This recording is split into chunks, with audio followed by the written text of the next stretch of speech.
All right, starting our first agenda, I would like to let the head of Engineering Physics Department of ITS, Dr. Suyanto, to give a warm welcome to all the participants. But unfortunately, Dr. Suyanto cannot attend the meeting today, so Dr. Dani Arifianto will be presenting the warm welcome as his representative. Good afternoon, Dr. Dani Arifianto. How are you today? Hey, thank you All for right, having Dr. me. Thanks. Arifianto, the time is yours. Good afternoon, everybody. My name is Dani Arifianto. On behalf of Head of the Department of Engineering Physics, I would like to welcome every one of you to our inaugural World Class University guest lecture. This program is made possible by close relation with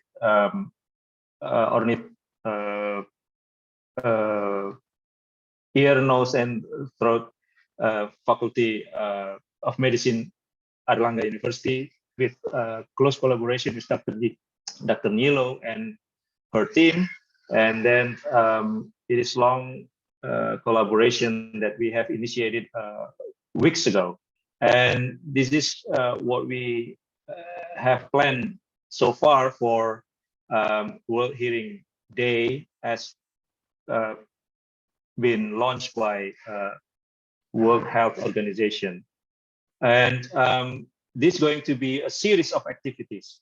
And in terms of our department, the Department of Engineering Physics, we have quite keen interest in terms of hearing and deafness. We have several research collaboration with Dr. Nilo, particularly on impairment, community hearing services, and all the way from community services and as well as publication. And of course, we hope that this activity is not stopped here. We would like to push it even more. And the ultimate goal is not only for the benefit of our students, our academics, but of course, it is going to be a benefit to our society as well.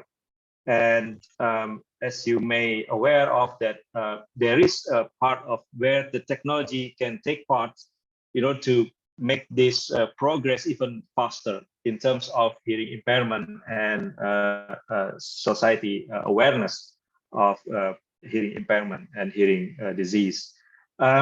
I think that's all that I would like to say at the moment. Hopefully, all of you will join us for this movement initiated by WHO World Hearing Day, starting from March 3 next month, with a series of activities around us, so we will be able to educate more and make our close one, our loved one, aware of the dangerousness of the loudness that is unwanted or accidental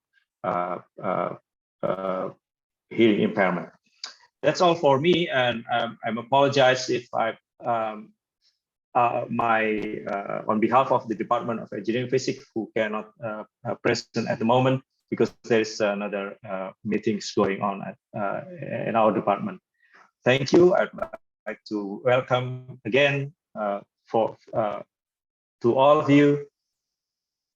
Hopefully you will enjoy and have all the benefit during the discussion. I would like to invite every one of you as well to ask questions and participate actively during this lecture and the upcoming events that we're going to announce in the end of this guest lecture.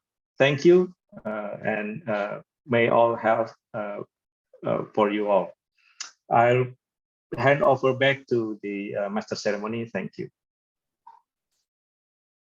All right, thank you so much, Dr. Dani, for the warm welcome. Our next greetings is from Dr. Muhtaram Yusuf as the head of Otolaryngology, Head and Neck Surgery Department. But unfortunately, Dr. Muhtaram cannot attend the meeting today. So Dr. Budi Sutikno, the Secretary of ENTH and Department at Airlangga University, will be presenting the warm welcome as his representative. Good afternoon, Dr. Budi. How are you today?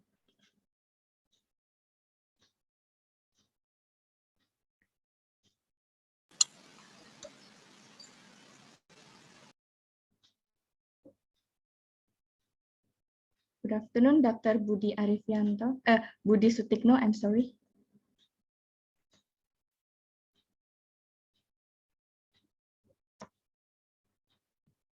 All right, seems like he has connection problems. Maybe we can move to our last greetings is from Dr. Dwireno Pawarti as the head of northern part of East Java Otolaryngology Head and Neck Society. Good afternoon, Dr. Dwireno Pawarti. How are you today? Good afternoon, Mbak siapa ini? Fitria, ma'am. Mbak Fitria. Good afternoon, Mbak Fitria. Selamat siang. Alhamdulillah, I'm fine. Thank you. All right, Dr. Dwireno Pawarti, the time is yours. Okay, thank you. Assalamualaikum warahmatullahi wabarakatuh. Good afternoon, all participants. And first, I want to say the Honorable Head of Physics Technique of Institut Teknologi Surabaya. This is Dani Arifianto. Good afternoon, Pak Dani. Siap, Dokter. Selamat sore. And this is the Honorable Head of Otolaryngology and Surgery Department, Dr. Muhtaram Yusuf. But I'm sorry, she can join in the virtual webinar or guest lecture, yeah. And then last but not least, welcome to the special guest, the Honorable Professor William Martin, is a professor of otolaryngology and public health at the National University Singapore and co-director of Dangerous Decibel, and as a guest lecturer of acoustic webinar with Harvard Class University. And the topic is Make Listening Safe, the fundamental of hearing and how it related to the hearing safety movement. Thank you for joining us today, Prof. William, and we are delighted to have you for the lectures. The first of all, let us praise to Allah Subhanahu wa Ta'ala. Because of this blessing, we can all participate in this event. In this precious opportunity, Perhati KL Jatim Utara. This is in Indonesia Perhimpunan Dokter Spesialis THT Bedah Kepala Leher Jatim Utara. I also proud to become a part of the webinar. As specialists that improve daily with hearing, we are proud to witness physics technique of Institut Teknologi Surabaya, also concerned to hearing safety. The moment is a collaboration with Perhati KL Jatim Utara and the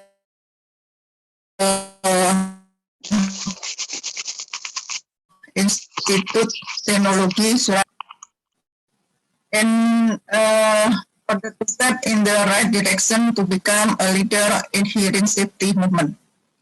Hereby, I'm officially opening the event. May this event will have benefit and advantages to all of us. And thank you so much for your attention, all participants. Wabillahi taufiq wal hidayah. Wassalamualaikum warahmatullahi wabarakatuh. Good afternoon for all.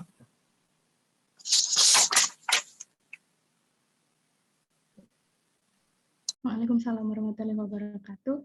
Thank you so much for Dr. Dwireno Pawarti. Seems like Dr. Budi already here. Good afternoon, Dr. Budi. Good afternoon. Assalamualaikum warahmatullahi wabarakatuh. Waalaikumsalam warahmatullahi wabarakatuh. So, to Dr. Budi, the time is yours to give a greetings. Thank you, moderator. Good afternoon. Assalamualaikum warahmatullahi wabarakatuh. I am Budi Sutikno. I am Secretary Department of Otolaryngology Head on Department. On behalf of the Head of Department, I would like to give a short speech. I hope it's not bothering. Take the valuable moment this evening. The Honorable Head of Institute Teknologi Surabaya Engineering Physics Department and the Honorable Head of Otolaryngology Head and Neck Surgery Society Northeast Java, Dr. Twireno Pawarti, and the Honorable Professor William Martin as our guest lecturer of acoustic webinar. Thank you very much for your kind attending here, and we are excited to have you here and looking forward to your lecture. And good afternoon to all the participants. Department of Otorhinolaryngology Head and Department as a part of Universitas Airlangga is determined to establish Sri Dharma University, consists of education and teaching, research and development, community service. In implementing these points, we are pleased to be a part of this acoustic webinar organized by Engineering Physics Department of Institute Teknologi Surabaya. And as a department handling hearing impairment on daily basis, we are eager to see the contribution of Institute Teknologi Surabaya, especially Engineering Physics Department, in improving the quality of hearing safety. I hope this webinar is just a start for many upcoming collaboration in order to give our best service in hearing safety to the community. And I hope today's event will run well and inspire us all. That's all from me on behalf of Head of Department of Otolaryngology and Head and Neck Surgery. Wassalamualaikum warahmatullahi wabarakatuh. Good afternoon. Waalaikumsalam warahmatullahi wabarakatuh. All right, thank you so much for Dr. Budi. Before we start our agenda, I would like to take a picture of us first. So to all of the participants, please kindly turn on your camera for a while. And to the co-host, please help me to capture it. Thank you. Okay, thank you very much. I'll take over from here. So I'll take the pictures of participants in slide 1. Please turn on your camera. 1, 2, 3. Okay, next is in slide 2. 1, 2, 3.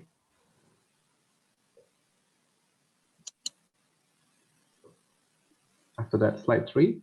1, 2, 3.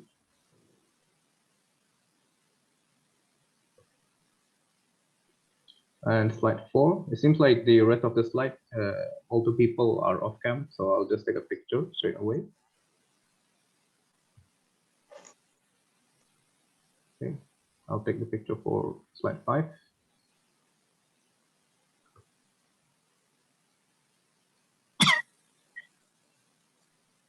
Slide 6. Slide 7. Slide 8. Slide 9. Slide 10.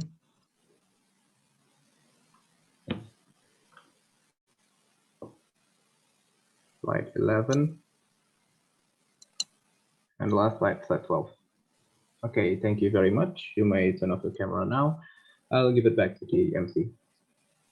All right, thank you so much, Rifki, for helping me. Ladies and gentlemen, we move to our main agenda, which is the delivery of material from Professor William Martin. But before that, I would like to give the time to our moderator, Dr. Dani Arifianto, to take over this event. All right, Dr. Dani Arifianto, the time is yours.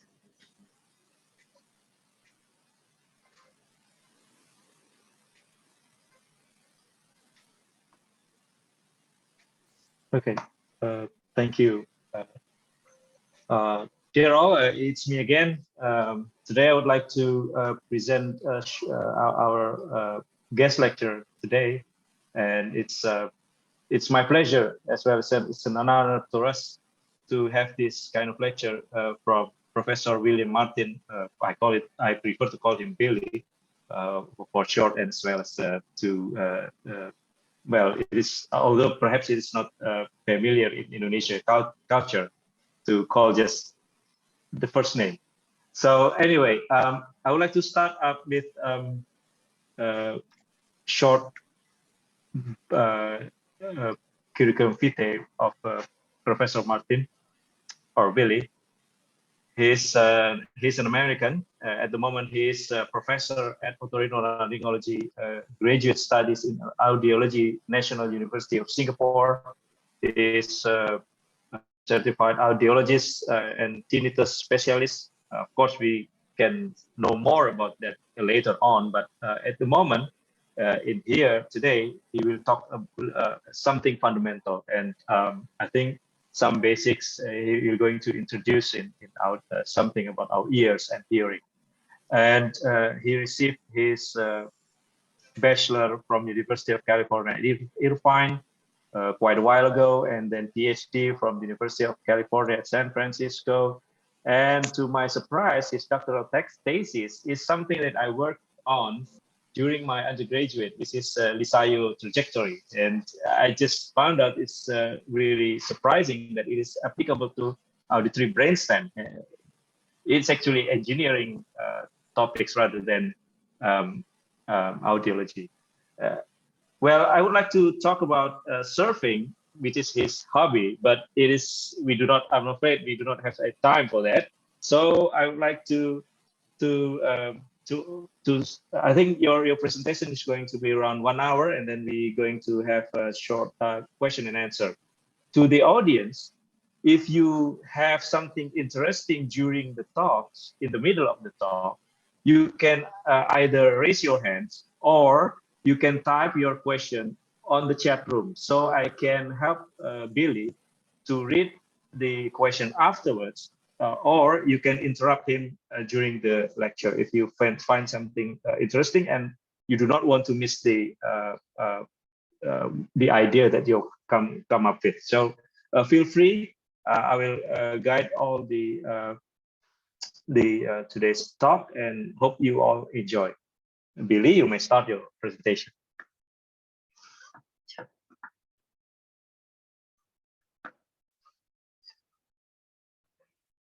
Hello, I'm afraid we haven't heard any sound from you, sir.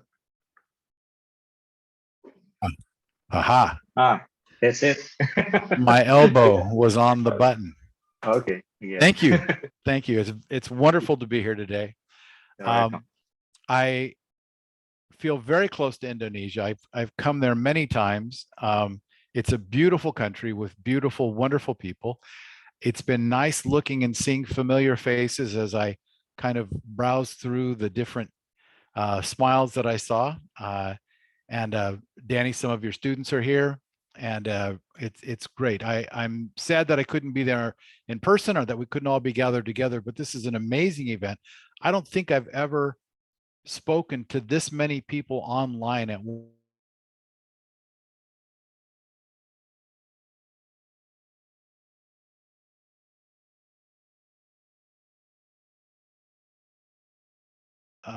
World Hearing Day, World Hearing. And Dr. Danny asked me to kind of lay the foundation in terms of how the ear works and how we hear as a building block. So then we can talk about how the ear breaks, especially from noise exposure, and how to protect it. And so those are our subsequent topics. But I'm going to start today by introducing you to how the ear works, some basic anatomy and physiology of hearing. For some of you, this may be a review. I'm going to share my sound because I have some sound things coming up. And Danny, can you hear me okay? I can hear you, but I'm afraid the sound is not coming up. Before you share your screen, make sure that the button share sound is clicked as well. Yeah, no, the sound will come later. The sound will come All later. right. Okay. So the fundamentals of hearing and how it relates to the hearing safety movement. In order to understand how the ear breaks and how to protect it, we need to know how the ear works. And so I'm going to start off talking about hearing. Now, I understand we have a mixture of physicians, and some of you are very familiar with the anatomy and physiology of hearing, and some of you are acoustics majors or engineering majors and may not be familiar at all. So if you're already familiar with this, please be patient as I take you through this overview of the ear. The ear is much more than we see on the outside. Typically, when you say, where's your ear? You tell a child to point to their ear, they point to this flap on the side of our head that holds on our glasses and our hearing aids. But actually, there's much more going on. And a very simple general overview is that the sound waves, the sound pressure waves, enter through the external ear, travel down the ear canal, and move the eardrum back and forth ever so gently. That sound energy is transferred through the three smallest bones in the body, in the middle ear, into this snail-shaped structure called the cochlea in the inner ear. At that point, the mechanical energy of sound is changed into electrical signals that are transferred to the brain through the hearing nerve. And that basically is how hearing works. So a lot of this is going on. A lot of what hearing really is happening deep inside the skull and under and up into the brain. So we're going to start at the periphery in the outer ear. This is me in a large ear that we had at a museum exhibition in Portland, Oregon for dangerous decibels. I'm doing an otoscopic examination of the ear up close and personal. The ear is divided into three sections, and this is in Malay. I don't know if it overlaps with Indonesian, but you probably can understand some of the terminology. There's the external ear, which is the outer ear bringing us up to the eardrum. The middle ear, which is where those three small bones are. And then the inner ear, which is the area inside the skull, inside the bone itself, where the energy is translated from mechanical vibrational energy into electrical signals that transfer up the hearing nerve to the brain. So we're going to start with the outer ear. On the outside of the side of all of our heads is called the pinna, or the auricle. And it basically serves the function of funneling sound waves into the ear canal. It doesn't contribute a lot to hearing. If you lose your pinna, if it was accidentally cut off or something, or didn't develop, you would lose some localization and a little bit of sound information, but not much at all. The sensitivity of sound to very soft sounds would still remain. Pinnas come in all kinds of shapes and sizes, and we use them to hang things on and decorate. But basically, they serve that function of channeling sound energy into the ear. Next is the ear canal, which is a hollow tube. It's about 2.5 centimeters long. It runs upward and back, and then down and forward. So it's not a straight tube. It has a couple of curves along the way, but the main purpose is to transfer that sound energy to the end of the canal, which is where the eardrum sits. The ear canal, for my acoustics friends, because of its shape and its dimensions, its diameter, its length, it actually serves as a resonator and increases the acoustic energy about in the range of 3,000 to 4,000 hertz. And so it's not just a passive device. The ear canal actually helps us hear these very soft sounds, which are important to speech comprehension. The middle ear is begins with the eardrum, and it's an air-filled chamber that's connected to the back of the nose by the eustachian tube. And it's filled with air, and in it are suspended these three small bones called the ossicles. The eardrum collects the sound energy and it vibrates. Well, let's see. And we can visualize that vibration by using a special camera. And so that sound energy is collected and passed through into the middle ear. If we were to look at a nice, beautiful, clear eardrum, we can actually see the bony structures right through the eardrum itself. This is the malleus and the incus, and then the stapes would be back here. So we can see these bones right through a nice, healthy eardrum. The three bones in the middle ear are the smallest bones in the body, the malleus, the incus, and the stapes. They transfer that acoustic energy to the inner ear, and they actually provide a mechanical advantage to match the impedance of the inner ear. And so they're tiny, they're small bones. This is a US dime. It's about this big in diameter, if you can see my fingers, not very big. And you can see that those three bones easily fit on top of it. The foot plate of the stapes is mounted to the labyrinth, the cochlea, the fluids of the cochlea, and will transfer the energy from the eardrum into that section. The function of the middle ears is mainly an impedance matching device. It turns out that the inner ear is mainly filled with fluid that's very similar to seawater.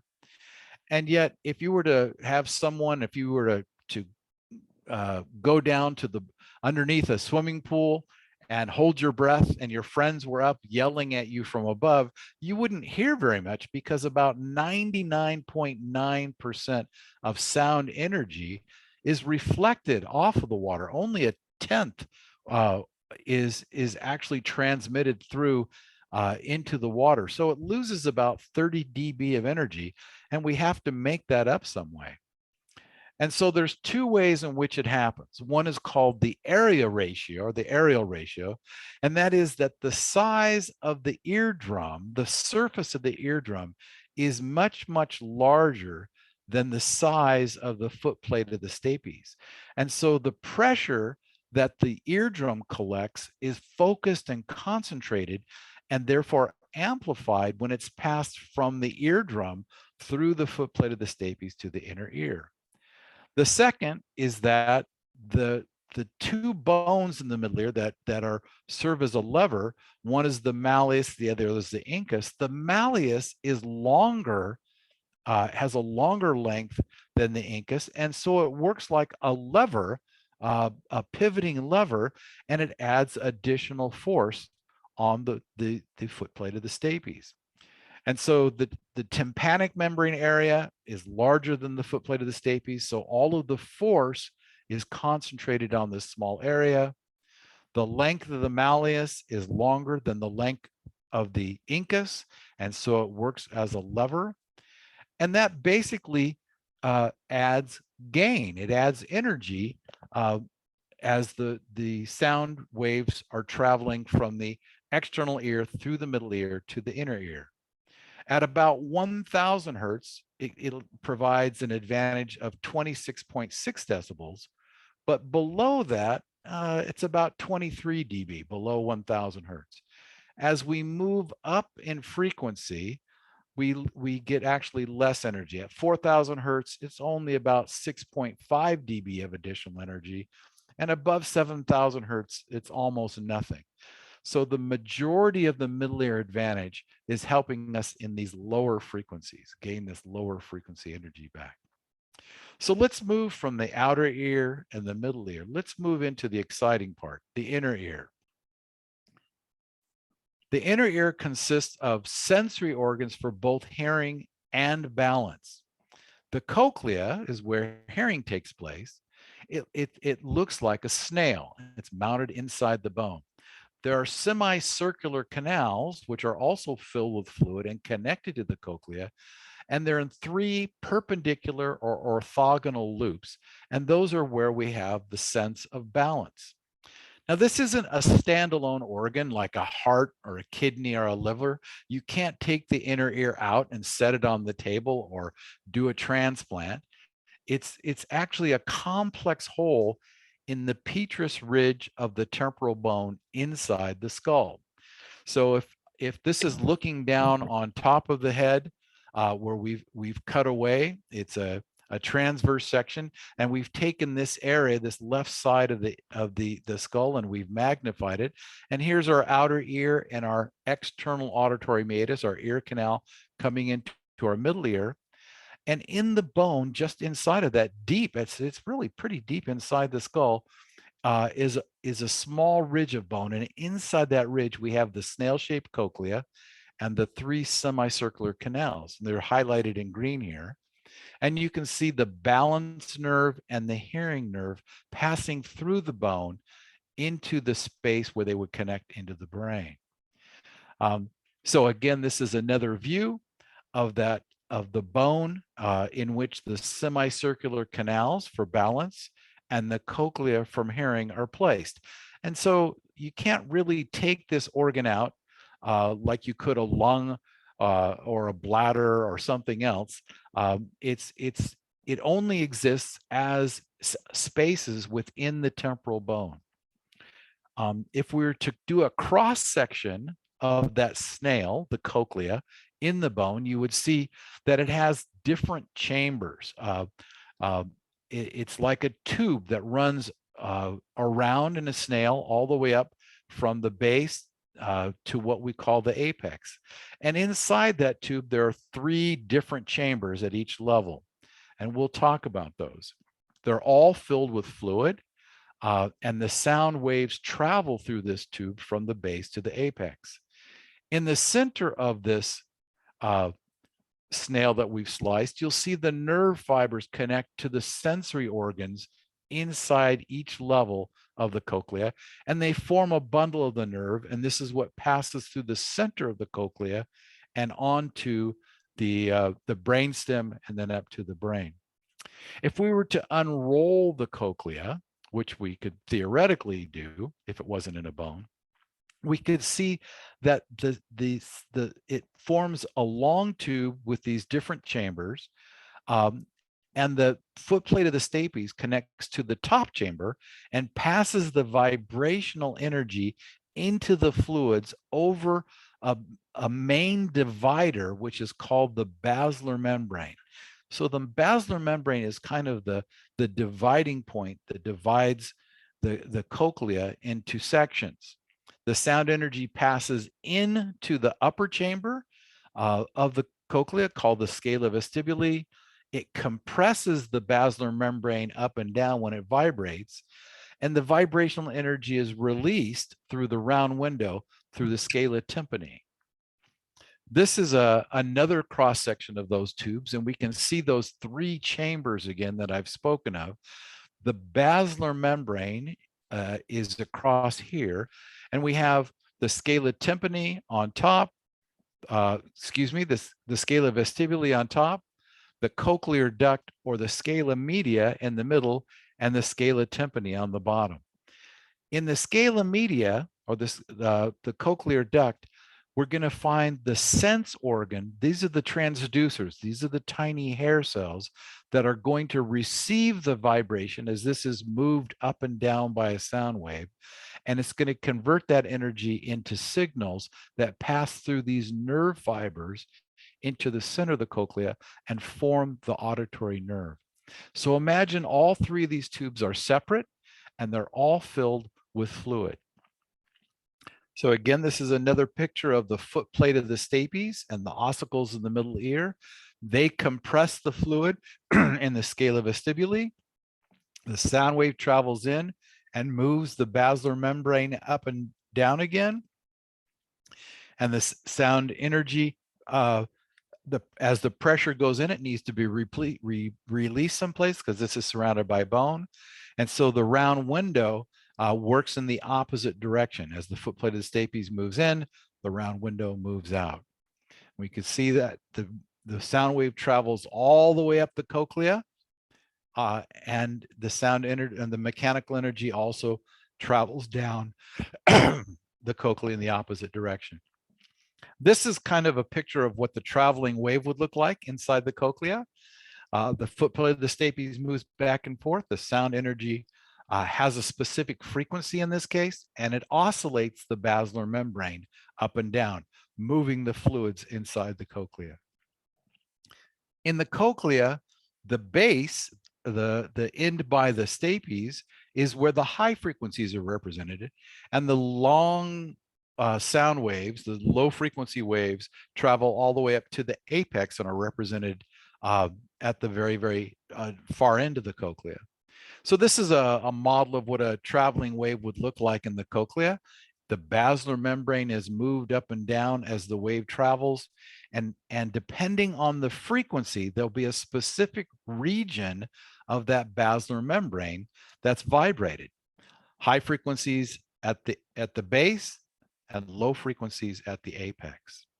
If we were to unroll that tube again, we would find that the base, where the high frequencies are represented, that the basilar membrane is very narrow and stiff.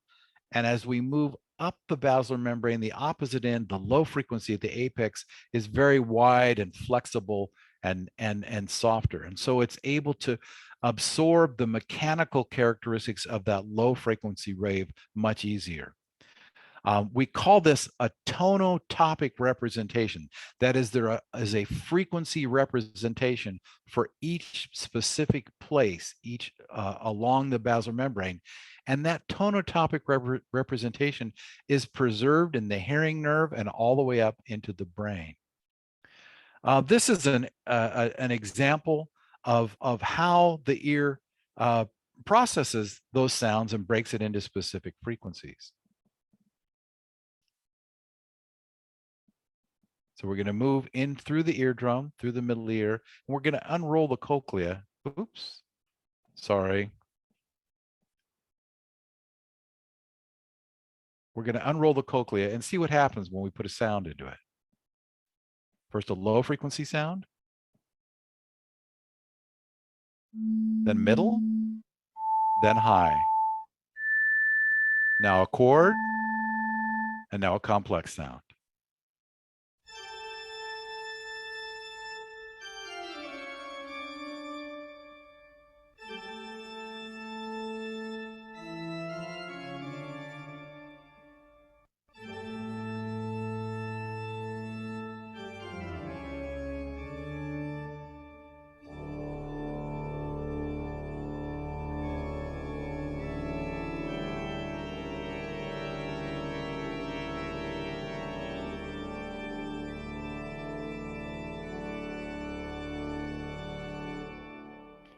And this is exactly what happens inside your inner ear when music or sounds flow into it.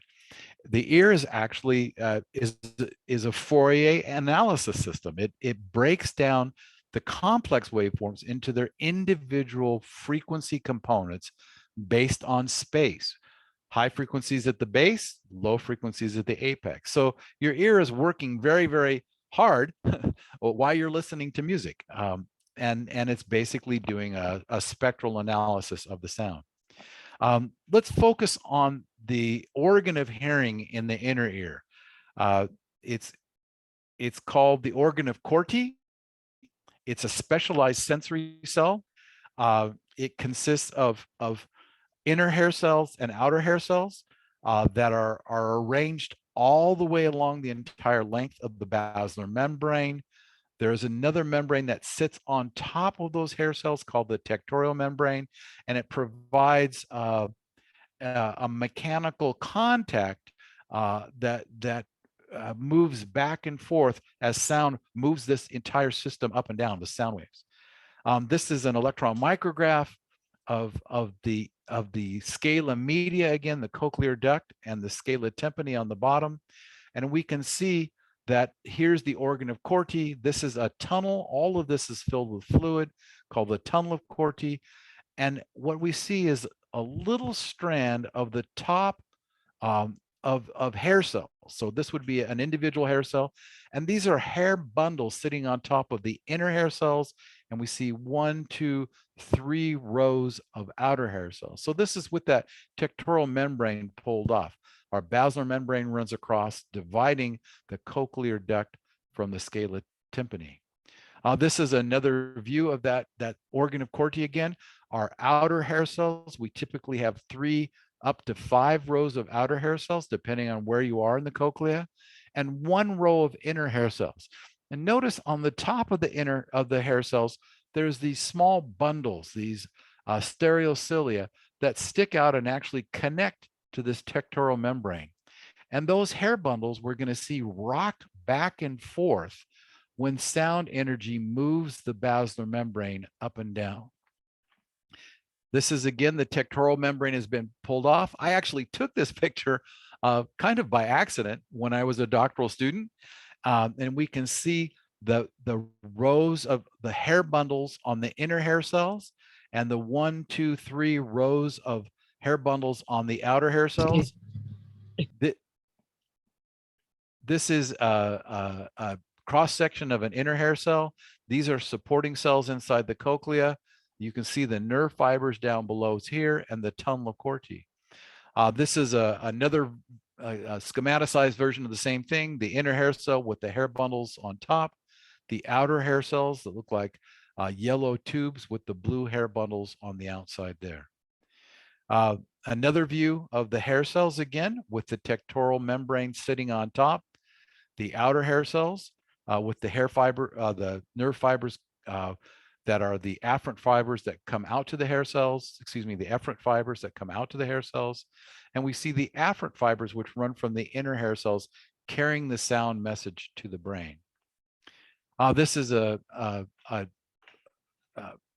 dyed electron microscopic photograph of the inner hair cells with the hair bundles and the tectoral membrane on top, and the 3 outer hair cells have been dyed. Actually, I think this is a confocal microscope image with the different structures.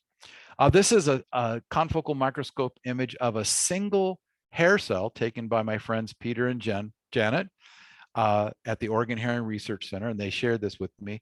And you can see the cell body and the hair bundle on the top. So this is what it looks like in a drawing form. The nerves to the auditory nerve would connect to the bottom, but this is what an individual hair cell looks like with a hair bundle on top. If we were to look at a close-up of those hair bundles, we find that the inner hair bundles tend to be somewhat flat in configuration, and the outer hair bundles form either a W or a V shaped, but everything is in very organized rows. Here again, these are pictures of the outer hair bundles, the outer hair cells with the supporting cells down below. Another view of an inner hair bundle. These stereocilia are lined up in perfect straight rows, and the sound energy rocks them back and forth. This is an outer hair cell bundle, and typically there are 1, 2, 3 rows of stereocilia, again, all lined up in perfect rows. Here are other pictures of the outer hair cell bundles, and this is where the connections are, where they actually connect to the undersurface of that tectoral membrane. If we did a close-up of the hair bundles, what we see are these tiny little strands called lateral links, and they hold the hair bundles in this tight, rigid formation. They keep the hair bundle standing up. And they're about 2 molecules in diameter, and you can see them all over the place. And when you're exposed to loud sound, these tiny little lateral links often snap, and it can cause some temporary damage. Now, they will regenerate, but they cause temporary damage and some temporary hearing loss unless the sound levels are too loud. Also, on the very, very top of each stereocilia is something called a tip link. It connects the top of one stereocilia to the lateral wall of the next upper stereocilia. And these are extremely important in hearing. In fact, if these are missing, you can't hear.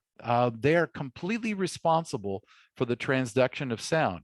And they do that because they open little gates in each of the stereocilia that allow ions to flow in, which are going to trigger a depolarization of the hair cell and an activation of the auditory nerve. So these little tip links are extremely important. Again, they're about two molecules in diameter, so they're very, very, very fragile. So when the sound energy comes into the cochlea, the basilar membrane moves up and down, causing the tectoral membrane to rub back and forth across the top of the hair cells, and it rocks these hair bundles back and forth. The stereocilia, when they're moved in one direction, it's excitatory. When they move in the other direction, it's inhibitory. And this is a little video to show you how that works. So when it rocks in one way, it's excitatory. You see the plus signs. When it rocks the other way, it's inhibitory. So in order for us to hear, these hair bundles need to be moved. They need to be healthy. They need to be moved. And we're going to find those little tip links, which I show you here, must be intact because they actually open little channels for potassium and calcium to enter into the stereocilia. And that is going to help depolarize our hair cells and cause the hearing transformation to take place. That's where the transducer effect from mechanical energy to electrical energy is taking place. And so here's a tip link in a stretched position. So this is activated. This would be excitatory. The tip link is pulled tight and it opens those potassium channels. And here is in the lax position where the tip link is relaxing. And so those gates are closed. So every time the hair bundle rocks back and forth at the frequency of the sound, those tip links are stretched or relaxed back and forth, excitatory and inhibitory. So again, when the tip links are stretched, the gates are open, the potassium and calcium run into the hair cell, and that causes the hair cell to release a neurotransmitter that has the potential of activating the nerve that connects to the ear. Unless those tip links are intact, unless those hair bundles are intact, this potassium and calcium cannot flow in, the neurotransmitter cannot be released, and there is no hearing that takes place. So, what is the role of the outer hair cells versus the inner hair cells? Well, if we take the outer hair cells away, if we damage them, and noise is very good at damaging the outer hair cells, we can affect the amount of how efficiently the inner ear transduces the mechanical energy. So here, remember our traveling wave moving down from base to apex, displacing the basilar membrane. Well, in this case, I'm going to show you the movement, the vibration of a healthy basilar membrane that's active with outer hair cells intact. And what happens to that vibration if we remove just the outer hair cells or we disable them? So watch the example here. So in a healthy cochlea, we get a very large displacement of the basilar membrane, even at a very, very low intensity. Whereas when the outer hair cells are missing, the basilar membrane does not move at all. And that reduces the amount of stimulation of the hair cells and reduces the amount of sound energy conducted to the brain. Now, we know that the hair cells are connected to the brain by nerves, and the primary nerves that communicate with the brain that send the signals about hearing come from the inner hair cells. There's also nerves that go to the outer hair cells, but they tend to moderate. They adjust the amount of activity of the hair cells. They kind of like gain control, but it's the inner hair cells that are actually responsible for sending the signals to the brain. And this is a cross section of the cochlea, so we can see the hair cells spread around the outside. If we were to cross section through, these would be the inner hair cells, and you see all of the fibers, the thousands and thousands of fibers carrying the signals. And these are the ganglion, these are the cell bodies of the nerve. And they all carry this, the nerves and the sound energy toward the center of the cochlea, where they're going to form that hearing nerve in the center that goes to the brain. This is another view. Again, our hair cells are going to be on the outside of the snail, on the basilar membrane, and each of these dyed green lines are the nerve fibers running in. And so there's about 18,000 hair cells in a healthy young cochlea, the majority of which are outer hair cells, but it's the inner hair cells that we're seeing that carry this signal up to the brain. So that's kind of our overview of the ears. Now the question is, how do our ears break, right? How sound energy? Well, remember our friend, the hair cell.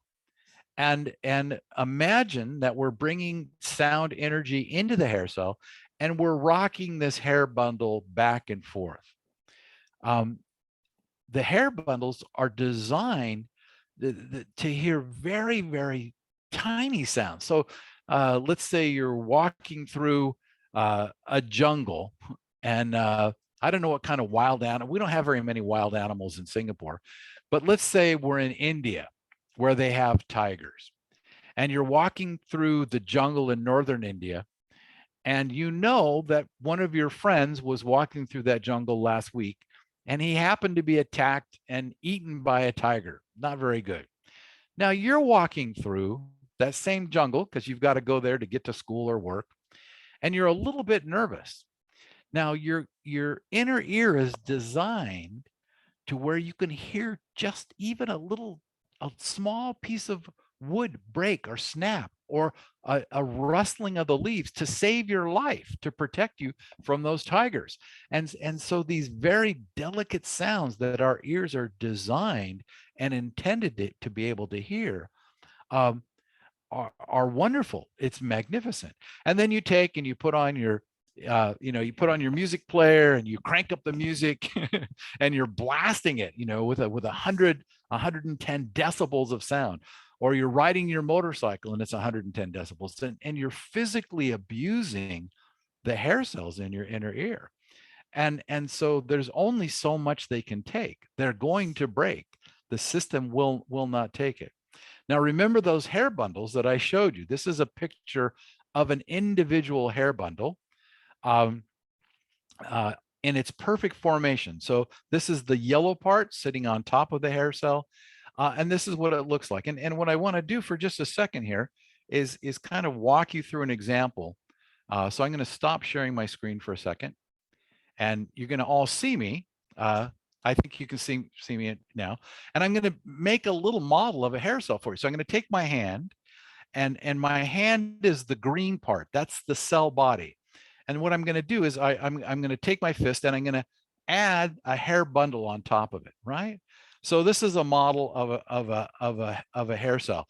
And so I have the cell body, I have the hair bundle, and now I have the hearing nerve going up, taking the signals to my brain.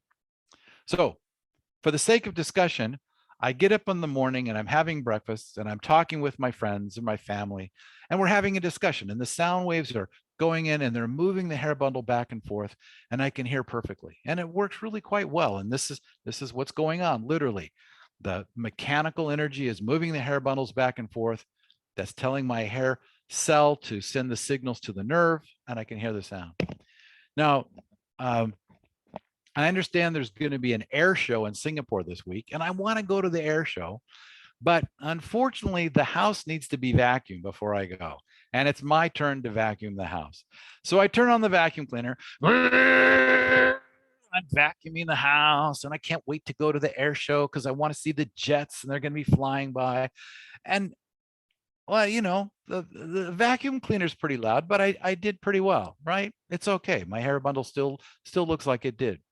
Now I get to the air show, and I'm right down under, and they've got 6 F-16 jets that are going to fly right over the stands where I am. And F-16 jets are extremely loud, extremely loud. and I forgot to bring my earplugs. What's wrong?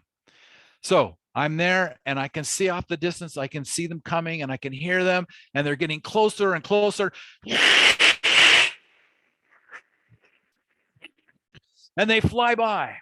And oh my goodness, what have I done? Look at my hair bundle.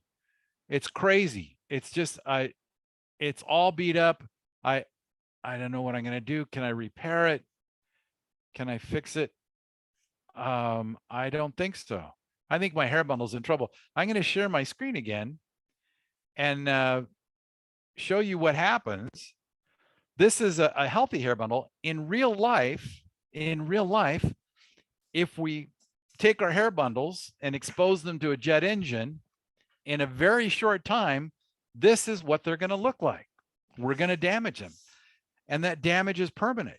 Again, this is another view of our inner hair cell bundles on the right and our 1, 2, 3 rows of outer hair cell bundles before noise exposure. And this is after noise exposure. It looks like a hurricane came through, a typhoon, and knocked everything over. Now, in most exposures, we don't lose all of our hair cells, but if the exposure is loud enough and long enough, some of our hair bundles will be destroyed.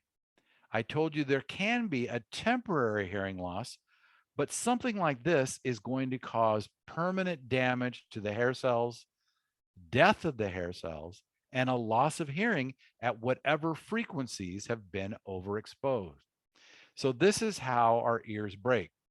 Now, how do we protect our ears? Well, it turns out that it's not that hard. There's 3 ways we can protect our ears. And this is in Malay. I hope you can understand it. The first one is if you're listening to music and you have control over the sound level, just turn it down. You don't have to turn it off. And in fact, just turn it down. If you set your volume to about 70% or 60% of the maximum volume, you can listen to it all day. It's no problem at all. If you really like your music loud and you turn it up to 80% volume, 80% of the maximum, you can listen to that for 90 minutes a day without damaging your hearing, but that's it. If you go beyond that, you're going to start the damage process. Now, you're not going to go deaf in one day. You're not going to lose all your hearing, but you're going to lose some of it. Now, let's suppose you're in a situation where you can't turn it down. If you can, walk away, move away, run away. Every time you double the distance, you cut the sound pressure level in half. So if you can't turn it down, then physically move away from the noise source. If you're by construction or even at a concert or you're someplace where there's a lot of noise going on, just move away. If you cannot turn it down and you cannot walk away, then you want to use some type of hearing protection. You can use earplugs. They work great. They're inexpensive. You can carry them with you. There's special earplugs just for listening to music that have a nice flat frequency response. Or if you're going to be working with tools or on some kind of construction where you need a lot of protection, you can wear earmuffs. So turn it down, walk away, protect your ears. We have a program called Dangerous Decibels that's been, we started in 1999, that tells you all about protecting yourself from noise-induced hearing loss. It has interactive activities, something called the DB zone, where you can go and play the activities. It has images and things you can download. DangerousDecibels.org. I spelled it wrong. It's Dangerous Decibels, DECIBELS. BLES. I'm sorry, I spelled it wrong. That's all right. This is how you spell it, dangerousdecibels.org. Go and look at it. I think you'll enjoy it. I think my time is about up, and we covered a lot of material in a short time. And so I wanted to give an opportunity for people to ask questions. Danny, are we okay? Yeah, we are okay. Thank you very much. It's very great presentation. And I think it's a lot of things to cover, starting from the very basic all the way up to the how to protect our ears. Well, hopefully it's going to be a starting up to ignite, to spark the curiousness of our audience. There are two questions in the chat room. The first one is from Mr. Ahmadi. The question is there any measurable latency between time when the sound wave hits eardrums all the way down to the neurotransmitter release in the first neural synapses? Thank you. That's the question. Yes, there is, and it's straight physics. So there's a physical time from when the ear leaves the transducer to it hits the eardrum. There's a very, very brief time when it has to enter the middle ear, but then you have the time that the traveling wave takes to go up the cochlea. So for high frequencies, the latency is going to be very, very short. And for lower frequencies, it's actually going to take longer. And there are, they use laser infraotomy. They use a laser to measure basilar membrane movements, and they've been able to do very precise measurements of the traveling wave times. We can also kind of do it electrophysiologically, but the problem with electrophysiological measures is that a lot of times we get more of the basilar membrane active than we want. But there's definitely a travel time, and it's frequency dependent, which would make perfect sense because of the wavelength of the frequencies. I don't have those numbers in my head. Numbers, all right. Oh, it's very, very short. I mean, the latency of the peak of the auditory nerve potential for a high intensity click stimulus, which really stimulates all the basilar membrane, is about 1.5 milliseconds, 1.5 milliseconds. That's very, actually, in terms of time, 1.5 milliseconds is not that. I think it's longer because the cochlear reflex is around 20 nanoseconds. So the cochlear 20 nanoseconds. The reflex, only for cochlear reflex. When the hearing starts stopping because the loud sound is induced to the hearing, so the reflex is going to stop here the transducing the sound all the way to the transmitter. So are you talking about the middle ear reflexes? Yes. Okay, and those are actually much longer. Those are relatively slow compared to that. On the order of, I believe it's about 100 milliseconds. It's much slower. Okay. Yes, but anyway. Hope that answered the questions. Before I continue to the second question, I would like to reiterate my to the audience my request. You can either raise your hand, ask directly to Billy, either in Indonesian or in English. Any language. If it is in Indonesian, I will try my best to translate for you. Yes, please. And if you may also ask him that using the chat room, as I mentioned earlier. I would like to read the second question. This is from Dr. Ronald. He's from Airlangga University Medical School. Had a neck surgery. Great His question is. I love this question. The question is not something basic. It is rather. The question is as follows: how is the mechanism that a noise induced or causing acoustic trauma that can harm the cochlea at 4 to 6 kilohertz frequency? This is one of my favorite questions, and thank you for asking it. And it's interesting because the characteristic audiogram of noise-induced hearing loss is a notch, is a decrease in hearing sensitivity at 3, 4, or 6,000 hertz, in that range, and it's always in that area. So why there? Well, there's a couple of reasons. couple of possible reasons. One is we know that the resonance of the ear canal amplifies sound in that frequency range. And so it may be a driving force that is doing that. So one is we get the resonance of the ear canal. The second possibility is that the area of 3,000 to 6,000 hertz sits right under the foot plate of the stapes. If we were to take and dissect the cochlea and stretch it out and see where the sound energy is actually going right into the cochlea, it's right over that specific physical area of the basilar membrane. So it's taking the most physical abuse. Another possibility is why isn't it higher? Is we know that the basilar membrane is physically anchored to the cochlea. It's not just flopping free. It's physically anchored to the cochlea at the base, and that might dampen the movements of the basilar membrane for higher frequencies. So it might cause some mechanical damping that is lost by the time we get out around 4,000 hertz.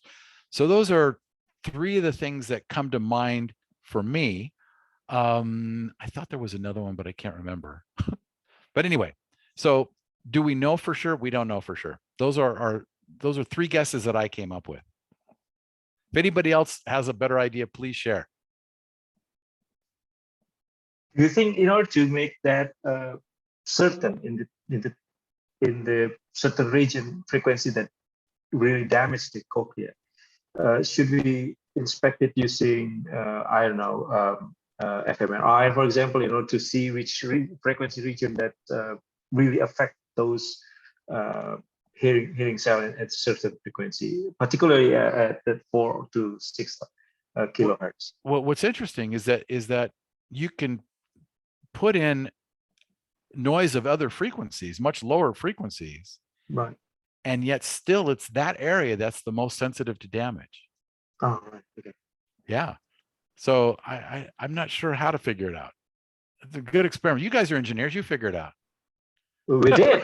We did kind of a measurement back then in 2005, 2009 in the University of Manchester. We did it with additivity frequency measure. What we found is that we didn't find any explanation except that the gain of the cochlea in that particular area is much larger compared to the other region. It means that the amplification is greatly increased in this certain region. It means also if we introduce a kind of 100, for example, it becomes 300. It means that it puts a lot of stress to the outer hair cell, so it's prone to be damaged way sooner than the other part of the region. So and so I was trying to provide mechanical reasons why that might happen. Right. And one may be the mechanical damping from anchoring at the higher frequencies. The other is the foot plate of the stapes is right on top of it. I think there is also there is also a paper from somewhere I read that they kind of modeling the properties of the fluid inside the cochlea. Yeah. So it says that the amplification is not only because of the elasticity of the fiber connected to each individual hair cell, but also it is amplified by the properties of the fluid itself. Wow. So there are a lot of theories actually, but yeah, you could spend your whole life just looking at one tiny thing. It's great. Right. Any other questions? Well, actually, I would like to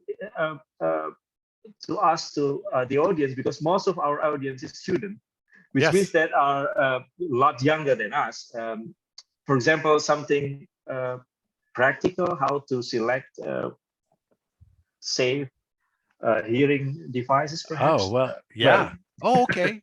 You want to talk about headphones? Headphones. Headphones. Are they safe? Is it better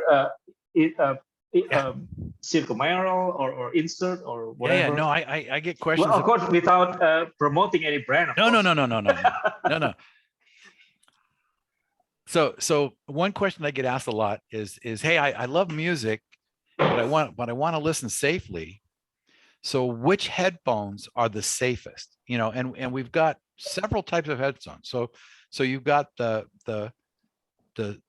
what we call circumoral, the ones like the beats that go over your ears that kind of look like earmuffs. They cover your whole ear, and they have the speakers in them, and they sound really good. We have the earbuds, which are kind of gone out of style, which used to just hang in the ear. And now we have ones that are like the AirPods and stuff that still hang in the ear, but they partially go into the ear canal. We also have insert earphones, which physically plug into your ear. And in doing so, they work like earplugs, and they block out the background sound, which is great. It's great because it gives you a quality listening experience at a low level, because you're not competing with the buses and the traffic and everything else. We also have noise cancellation headphones, which can do the same thing to some degree. They really are. Noise cancellation is great for blocking out low frequency energy, but above 1,000 hertz, they're not very good. So we've got all kinds of options available. And it turns out that all of them are dangerous and all of them are safe. It totally depends on you, the listener, on what volume you set the music at.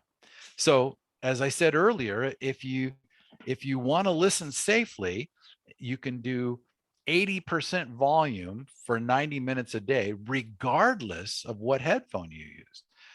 So if you listen to them, if you use them properly, I think the market has moved a lot toward using earphones that physically plug the ear, that work like earplugs, because most people find they're chasing the volume of the noise around them. So they want to listen to their music, and the average comfortable listening level for people listening to a podcast or watching a video or listening to music is about 15 dB above the background noise.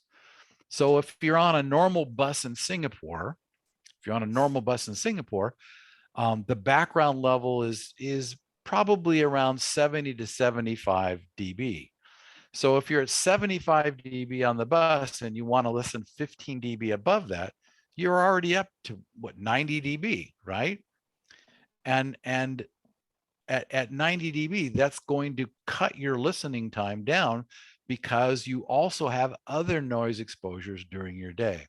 So if you can reduce the background sound by using something that blocks out the background sound, like an earplug, that's my recommendation. Now, the time when you wouldn't use that is if you need to be environmentally aware. You're walking through a bad neighborhood and you want to make sure nobody's going to jump and grab you and beat you up. So you need to listen, or you're afraid a truck is going to run you over. If you need to be aware of what's going on in your surroundings and you need to be able to hear that, then you don't want to use the earplug style. You want to have something a little more open. But for most applications, the earplug ones seem to give the best listening at the lowest, the safest levels. Is that a reasonable answer? Yeah, that's great tips to all of us. I think that's answer most of our question on selecting on our personal headphones. We have to. Oh, we got a physics student. Yeah, we have to. This question we'd like to using the audio. Oh, yeah. Mas Alfi Zafran, it's your turn. Go ahead. All right. Good afternoon, Professor Billy. My name is Alfi Zafran Husni, and I would like to ask a question about the ear damage. So from this presentation, we understand that the ears break when the hair cell bundles is taking damage by a loud noise that will cause them to be mangled or destroyed. Am I correct? That's one of the many things that happens. There's also metabolic changes. There's inflammatory processes, swelling of the support cells. There's a lot of things that go on with noise exposure. This is the most obvious one. And this is the one I like to use for teaching because it's very mechanical and you cannot fix it. It's not repairable. And so this communicates the most powerful message. But there's probably 7 or 8 different things that we know of that go on in the cochlea just as a result of oversound exposure. I see. So the question I would like to ask is, the media often depicts ear damage by having the eardrums fixed and cause bleeding. Is that a common misconception or a different scale of damage? So most people that have noise-induced hearing loss never damage their eardrum. The eardrum can be torn in the case of a concussion, somebody slaps you upside the head, or you're around an explosion, a sudden burst of force. Those are extremely rare incidents, and I would say constitute probably less than 1% of the noise-induced hearing loss globally.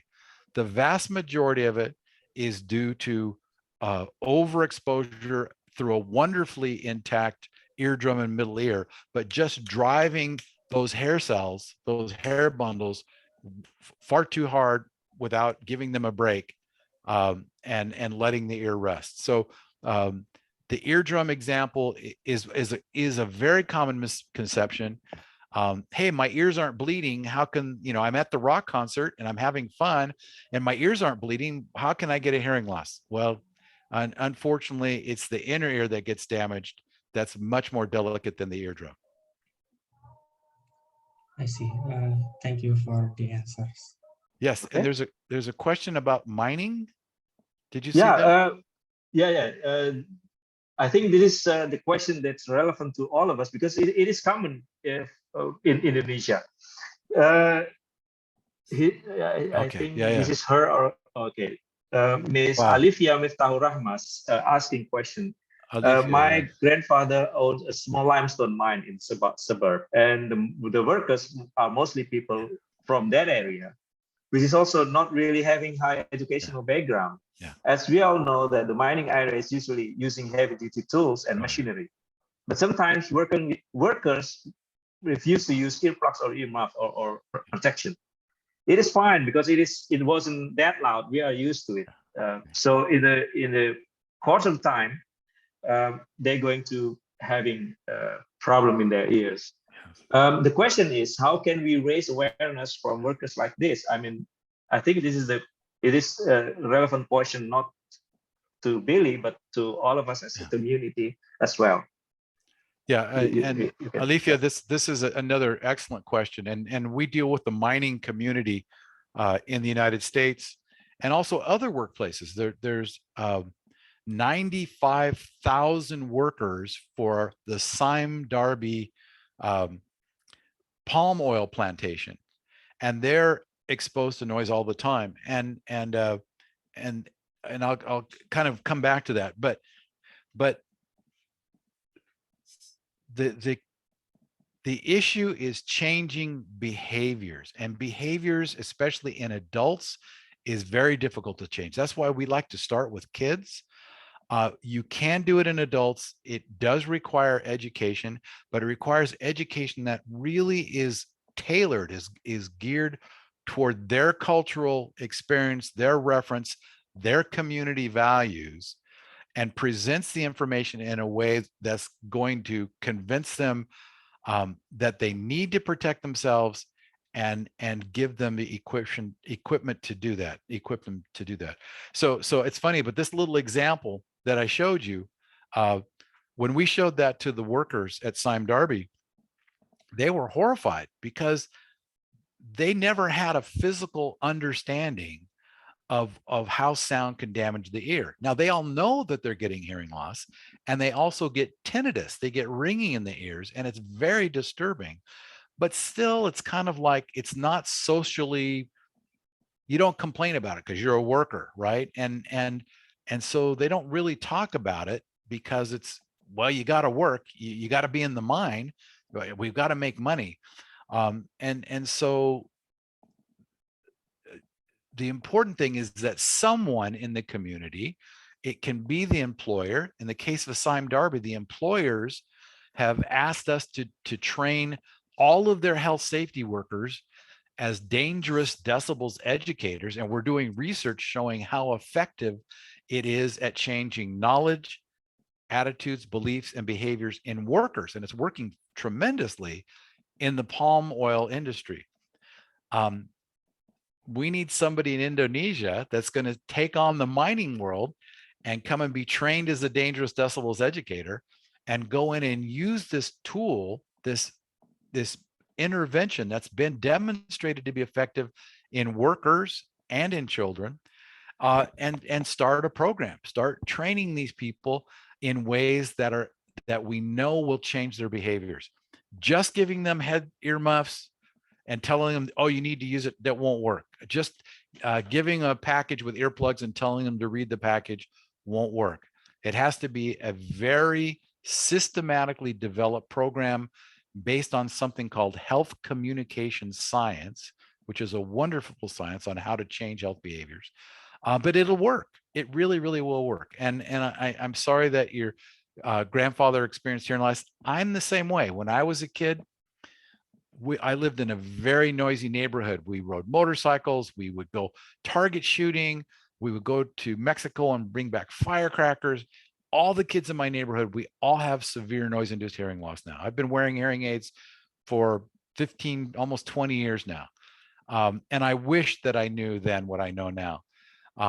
But it's not too late for the younger miners, and to enter. And if you've got passion for that, if you have a connection through your grandfather, I'd be happy to talk with you about trying to bring dangerous decibels to your community, so you can go be the person. You can go be the savior of their ears. Great. I think we can start with that. Okay. Hope that answered, Mbak Olivia. I would like to turn to the next question. Oh, there's another one. Oh, we have three. Okay. Mbak Virtia. Yeah, that's it. Okay, thank you for the opportunity, Bapak Dani. And hello, Professor Billy Martin. My name is Virtia Kinanti. I'm from 4th semester Physics Engineering Student College, 10 November Institute of Technology.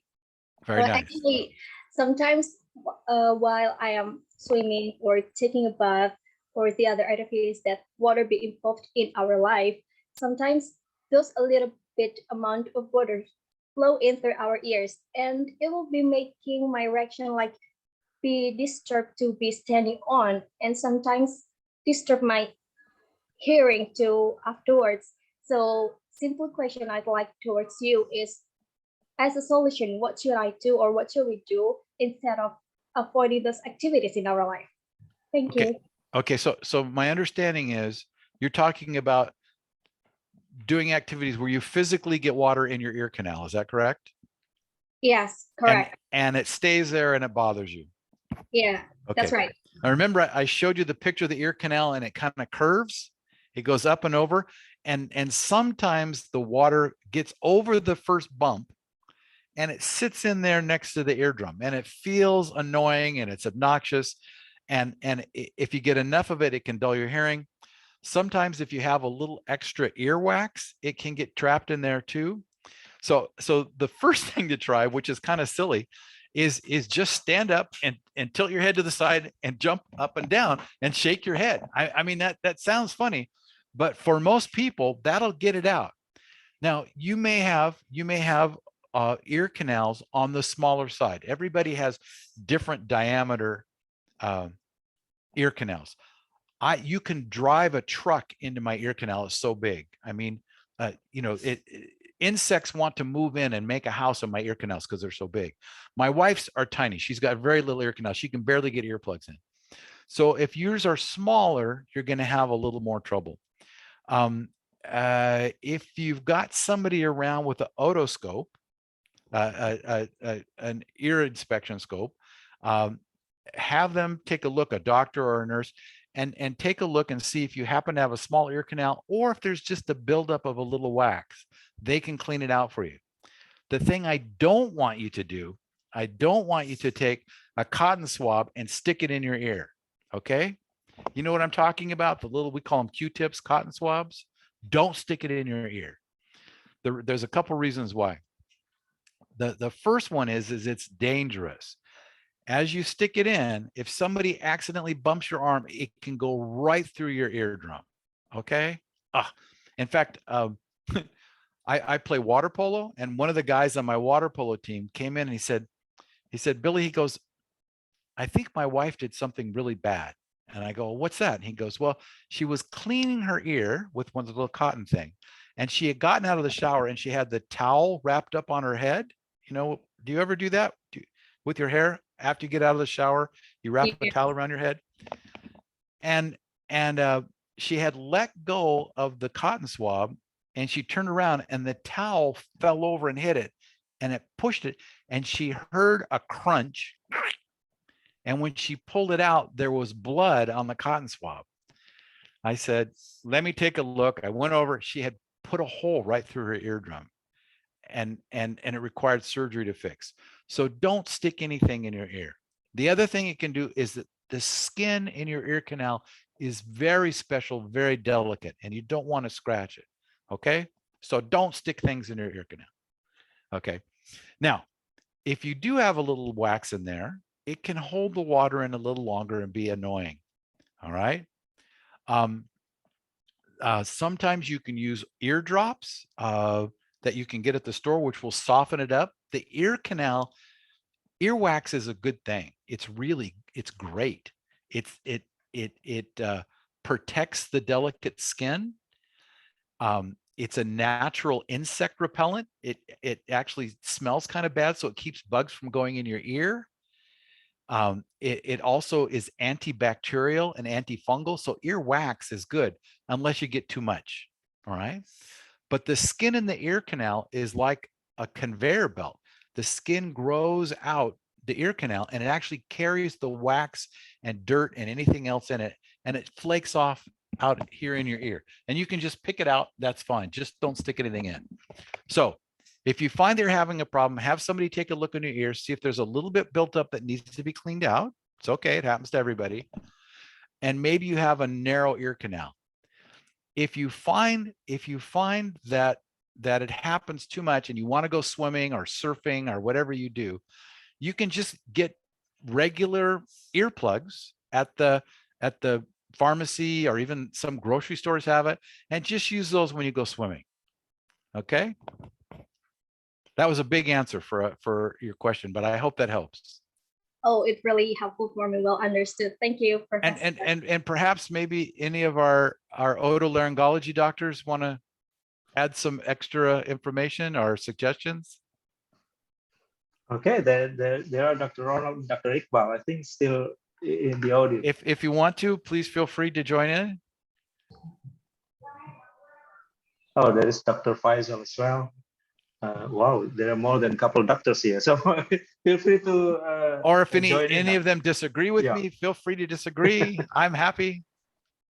Yes, we need a good argument to make it exciting. Yes, right. Your explanation is very easy to understand, Prof. It's for basic knowledge for all of us. Yes, very easy to understand. That's good. Very good. I agree. Oh, thank you. Yes. I would like to add something small.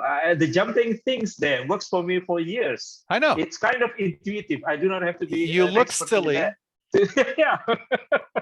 But, you know, it works. Yeah, it works. Or this one? No, I never do that. This jumping thing. Okay, there is a second question from Dr. Ronald. I think, right, this is the question. The noise-induced hearing loss can be temporary, but can also be irreversible. Yes. What happened to the outer hair cell? Is there any protective mechanism from the body to reduce the noise? That's the question. Okay, so those were kind of two different questions. So one is right. the difference between permanent and temporary hearing loss. Remember, I showed you the slide of those little tip links that connect the stereocilia together, that are responsible for opening the gates. Those are tip links are easily broken, but also they grow back. So in a day or two, they'll grow back. They will. Now, if you destroy the hair bundle completely, it's permanent. But a moderate amount of noise may cause some temporary hearing loss, and there may also be some permanent at the same time. It may be only maybe 30% of the hair cells are permanently damaged and the other 60% have temporary loss. So it's never 100% one or the other unless it's an explosion. Then you get massive damage. Protective mechanisms, it's funny, the middle ear, and Dr. Danny talked about the middle ear reflex. There are two muscles that connect to those bones, to the ossicles in the middle ear. One's called the stapes and one's called the tensor tympani. And loud sounds can cause those muscles to contract in opposite direction. And they actually put a lateral force, like pulling against those ossicles, and they dampen them. They keep them from moving as very much.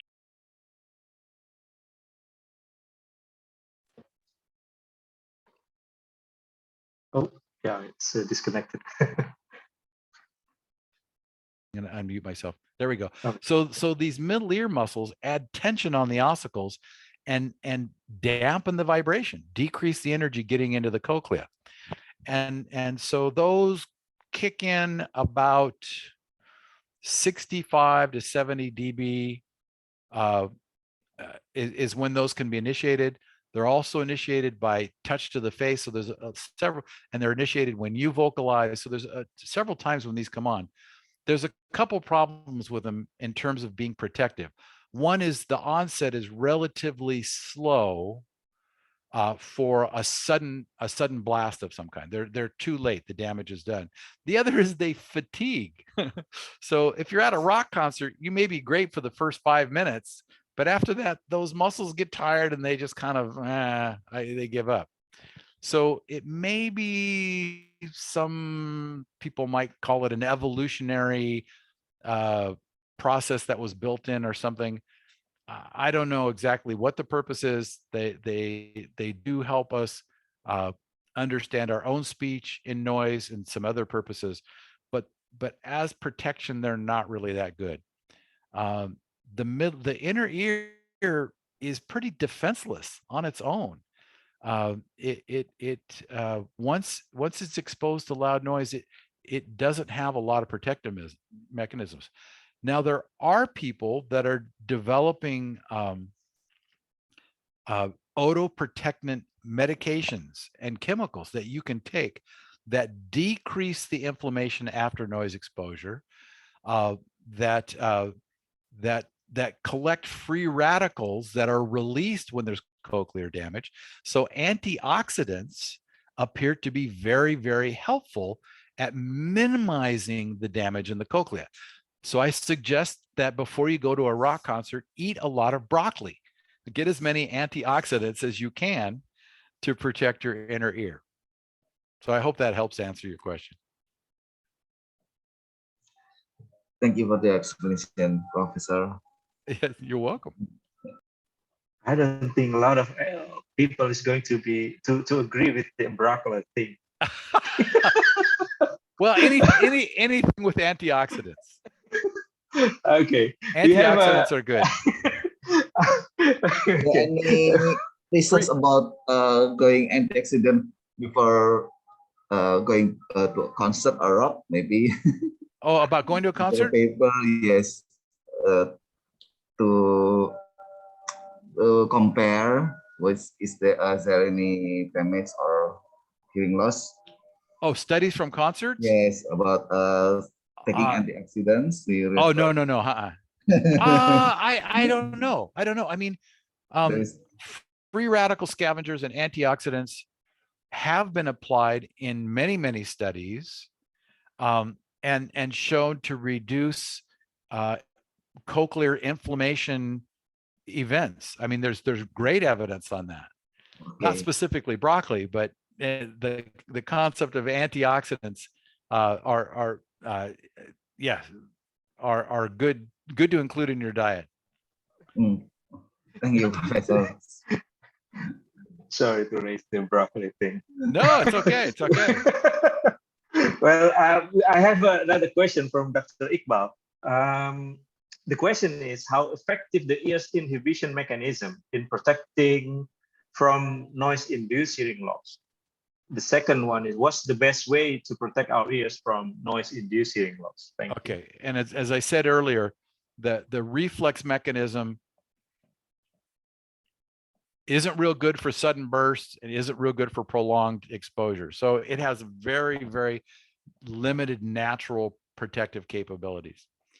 Now, I think part of the problem is that our systems, our biological systems, were never designed for the engineering exposure, the human engineering exposures that are generated now.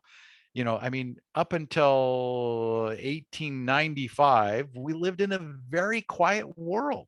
You might go by a waterfall and be exposed to 90 dB, and that would be loud, or be exposed to lightning, which can be 120 dB, or thunder, excuse me. But in your normal day-to-day life, you just didn't have access to you know, mobile phones and games and concerts, music, or busy traffic. It just didn't exist. So our systems there's no possible way through natural selection that we could develop natural protections to that. Even though there may be some genetic encoding within us in our current genome and our current DNA that is protected, it takes time for that to become the predominant trait, and that's just not happening. And the second one was, how do we protect our ears? 3 things: turn it down if you can.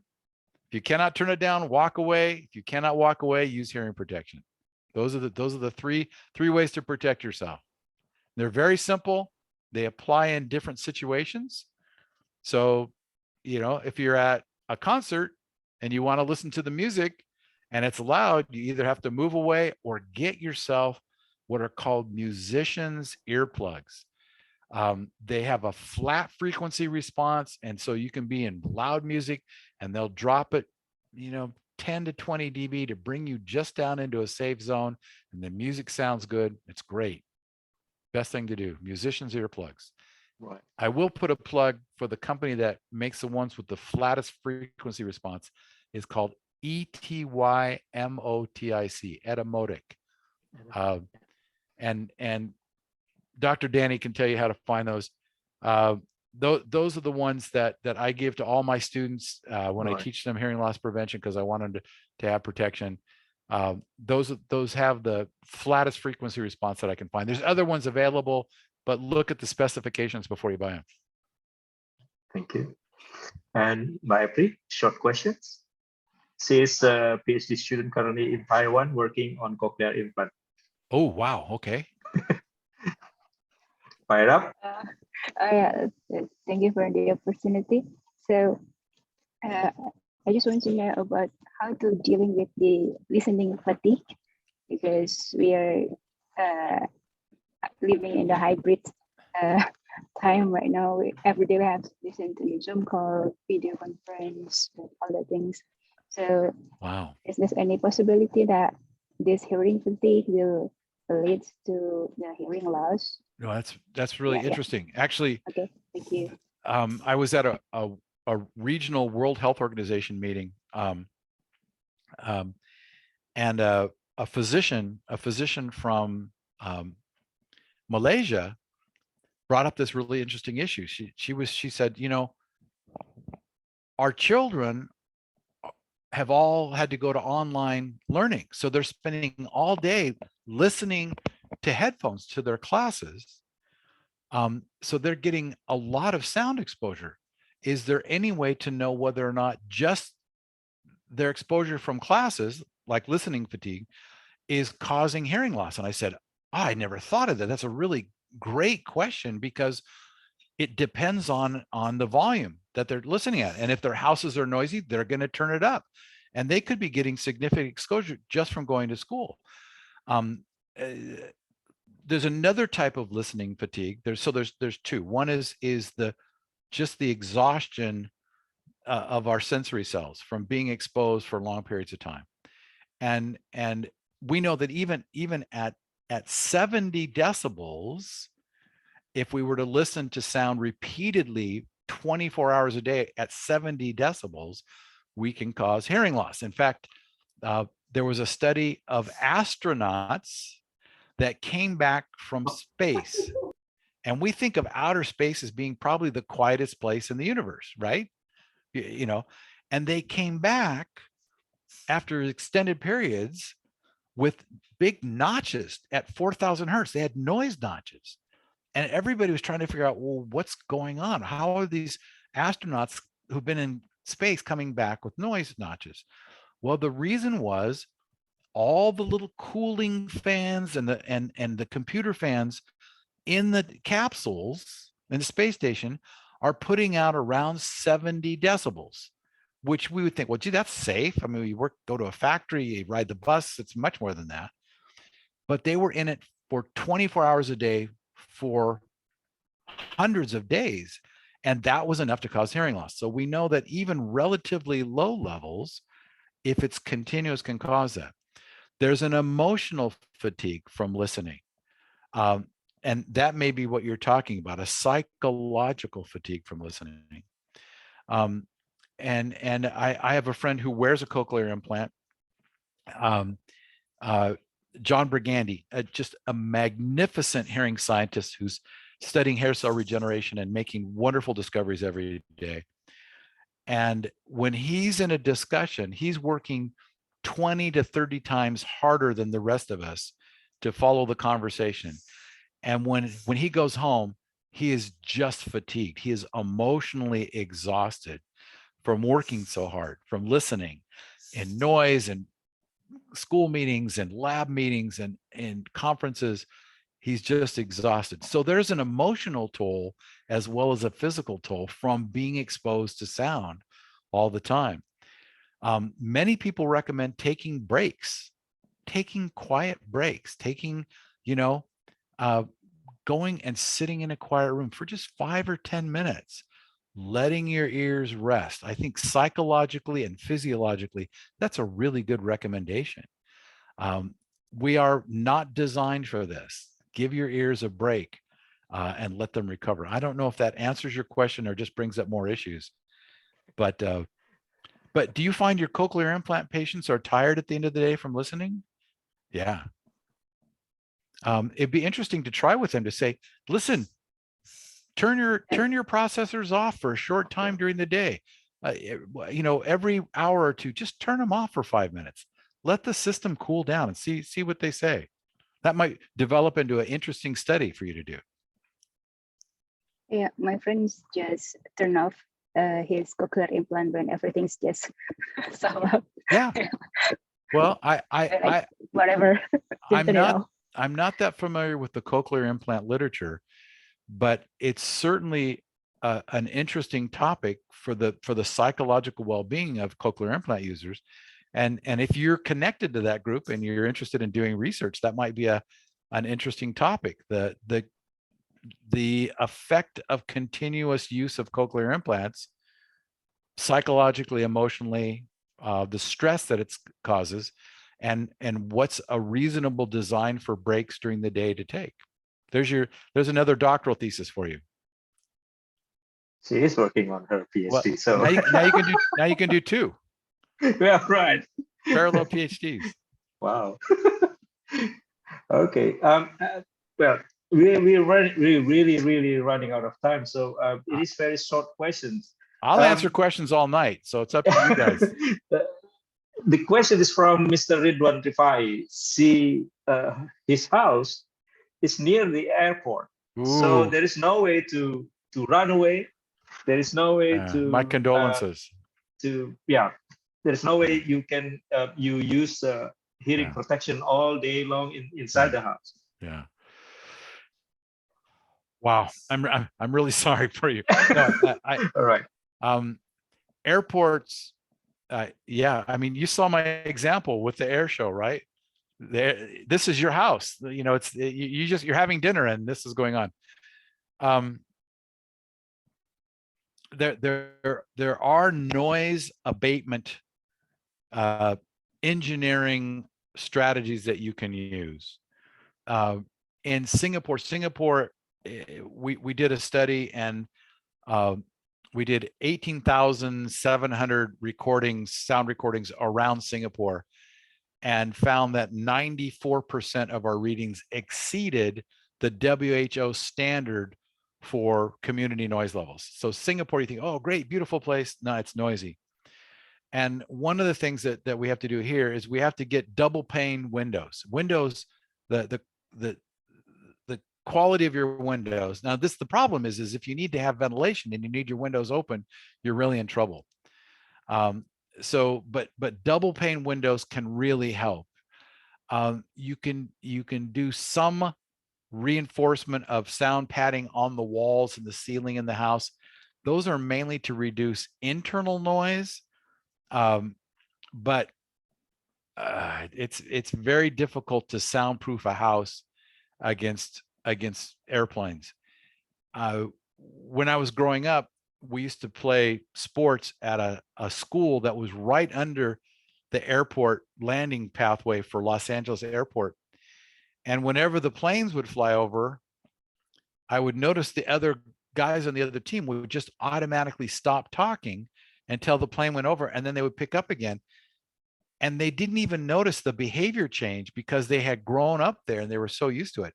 So it really does changes your whole manner of conversation and interaction and social behaviors, because you cannot talk when the noise is that loud. It's better to move into a smaller, cheaper house than live in a nice big house when you can't control the noise. But I guess windows, you could try sound, talking to Danny and his group about insulation techniques for noise, but I wish I had better news for you. Okay, thank you very much. Sorry. I think we're going to start. We have to stop because we already have. We're supposed to stop at 3, but it is already past 5 minutes. There is a short question, but I believe I can answer that. Miss Olivia here asking that. How can we join the dangerous decibel movement? Do we have to be a bachelor or PhD in particular field to study, or this? Send me an email. All right. Dangerous decibels, spell it properly. .org. I spelled it wrong on my slide because I was in a hurry. Right. Dangerous decibels. Google dangerous decibels, and you can email me. Dr.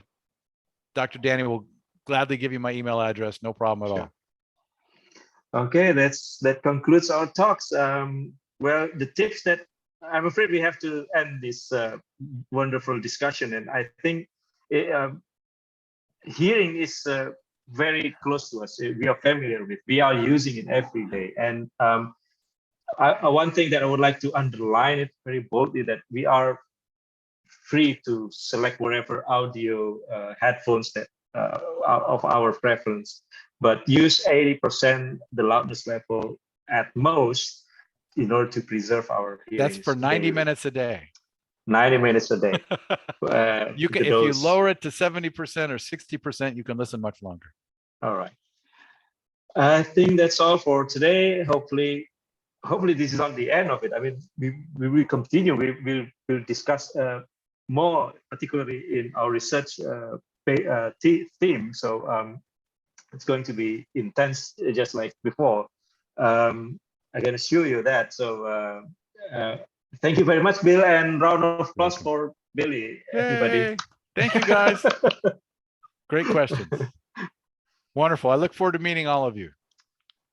Sure. As soon as this pandemic over, we'll all go surfing in Lombok. Here in Lombok, yeah, sure. Yeah. We can meet you there for surfing. Thank you very much, Billy, and hope all things well with you and your family in health, healthy in Singapore, and all the students you are now guiding. And thank you all for your patience following this great lecture, and I will hand it back to our Master of Ceremony. Thank you, everybody. All right, thank you very much for Professor William Martin, Dr. Danny, and all the participants. I'm sorry. Sorry. Thank you very much for Professor William Martin, Dr. Dani, and all the participants. We would like to inform you that our laboratory, Vibration and Acoustic Laboratory, received $800 worth of funding from Mr. Carl White from World Health Organization for World Hearing Day activities. So please looking forward for the next event in this series. And for Professor William Martin, we would like to present you a certificate as our appreciation for lending your time to be our speaker today. To the co-host, would you like to help me? All right. Thank you very much, Professor William Martin, for being the speaker in this guest lecture and sharing profound knowledge to the participants. I hope that everyone here will be able to get new insight and information about hearing issue and be more aware of their sense of hearing. Thank you very much. I really enjoyed it, especially the questions. All right, you're welcome, sir.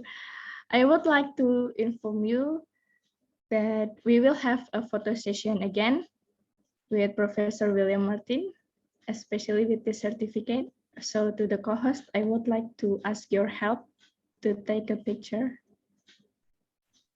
Okay, I'll take it over. So I'll take a picture of Professor William Martin as well as the certificate. Okay, 1, 2, and 3.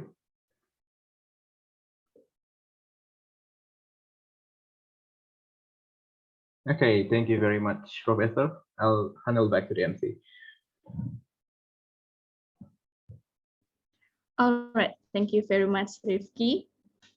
I would like to inform you that this lecture is a part of an event series to commemorate World Hearing Day, and that you may join the upcoming panel discussion titled "Too Much Noise Can Harm Your Health," an online panel discussion on noise-induced hearing loss that will be held on March 5th. And actually, there is also another event series called Julian Introduction. So Julian is a freestanding, visually intriguing, human-like sound measuring device.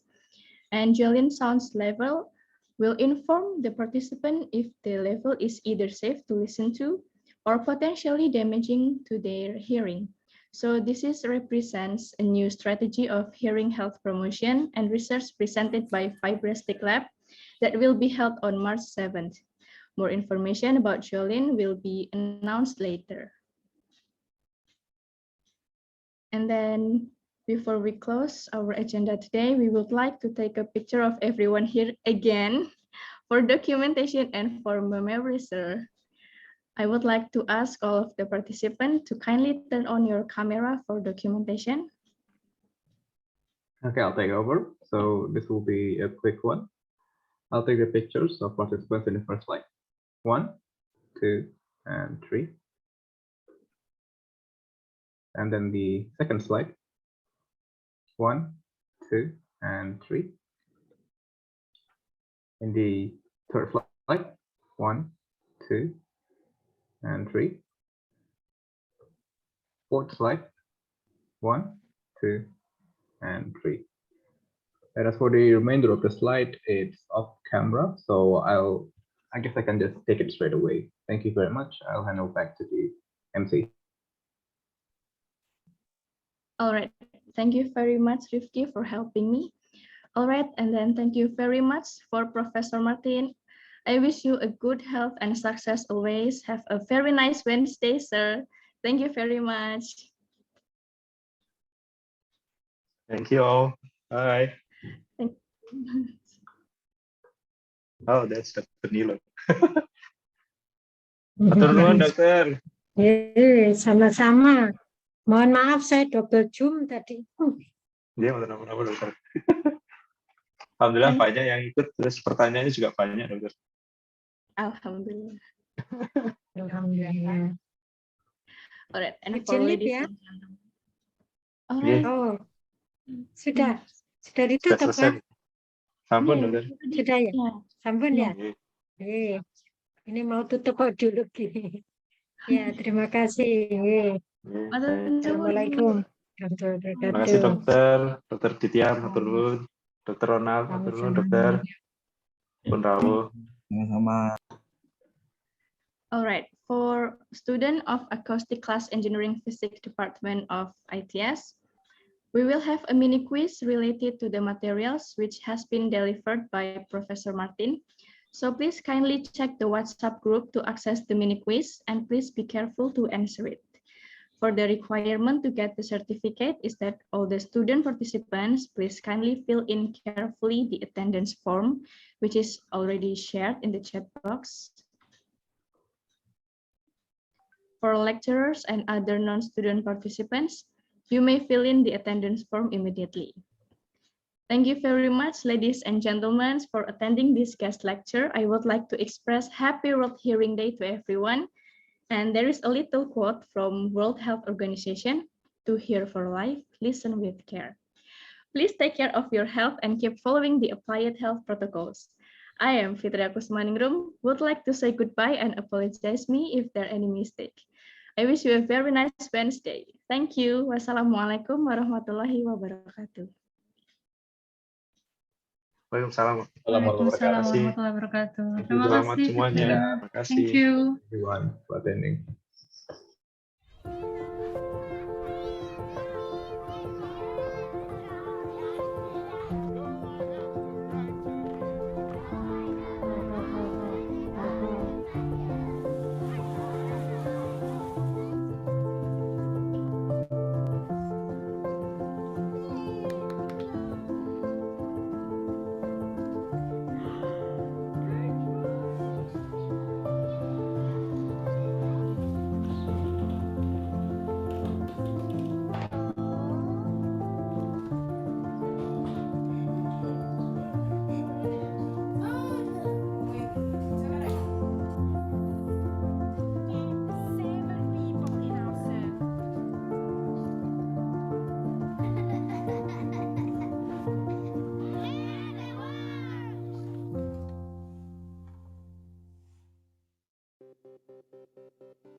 Yeah.